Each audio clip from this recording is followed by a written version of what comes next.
নাটোরের নারী ও শিশু নির্যাতন দমন ট্রাইব্যুনালের বিচারক আব্দুর রহিম নাটোরের নারী নির্যাতনের মামলায় বরখাস্তকৃত police super SP S M. Fazlul Haque আদালত চত্বরে সাংবাদিকদের হামলা করে। বিস্তারিত দোয়েল টিভির প্রতিবেদনে।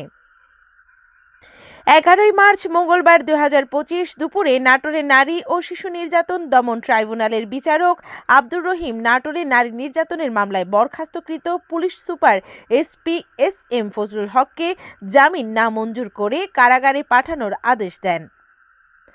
আদালত থেকে কারাগারে নেওয়ার সময় সাংবাদিকরা ভিডিও করতে গেলে আসামি এস.এম. ফজলুল হক সাংবাদিকদের ওপর হামলা করেন।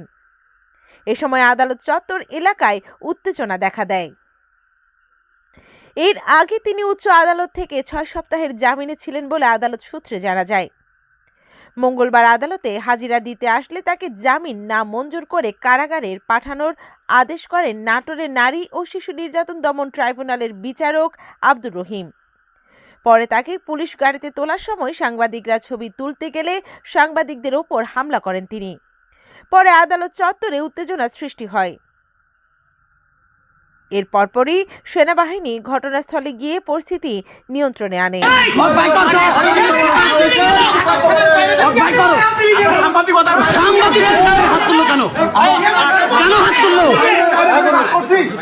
সাংবাদিকের গায়ে কেন হাত তুললো?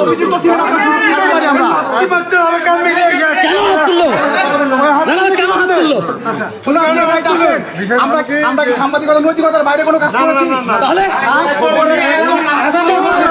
আসামি আসামি ওকে বের করেন, ওকে বের করেন। এসপি হয়েছে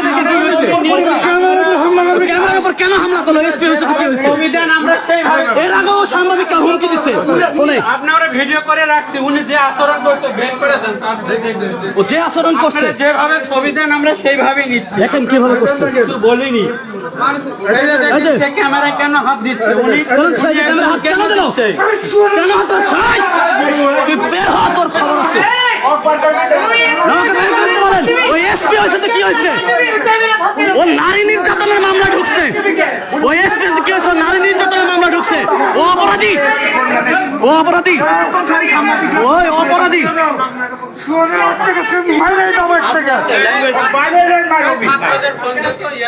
ও হলো অপরাধী, ও নারী নির্যাতনের মামলা ঢুকছে, ও অপরাধী।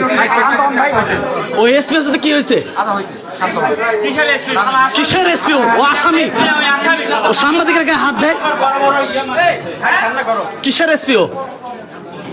ওকে বের করেন, ওকে বের করেন। দর্শক, এই মুহূর্তে আমরা যুক্ত হয়েছি নাটোর আদালত চত্বরে এবং এসপি ময়মনসিংহের এসপি এস.এম. ফজলুল হক নারী কেলেঙ্কারি এবং সেই সাথে তার স্ত্রীর মামলায়, নারী নির্যাতনের মামলায় তাকে আজকে আদালত আটক করেছে। আটক করে তাকে ভিআইপি ভাবে তাকে রাখা হয়েছিল কোর্ট ইন্সপেক্টরের রুমে। তাকে তখন বলা হয়েছে গারদে দেওয়ার জন্য। তাকে যখন গারদে নিয়ে আসে, সাংবাদিকরা যখন ফুটেজ দেয়, তখন সাংবাদিকের উপরে এএসপি হামলা করে। আজকে সে এসপি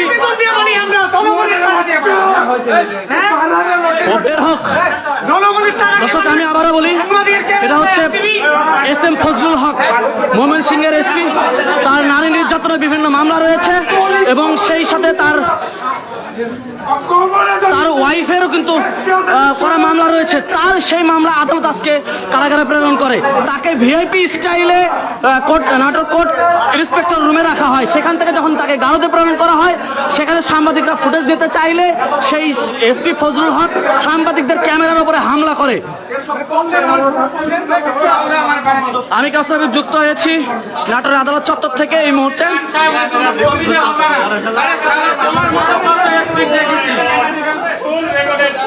না না, ফুল রেকর্ডেড থাকবে আজকে।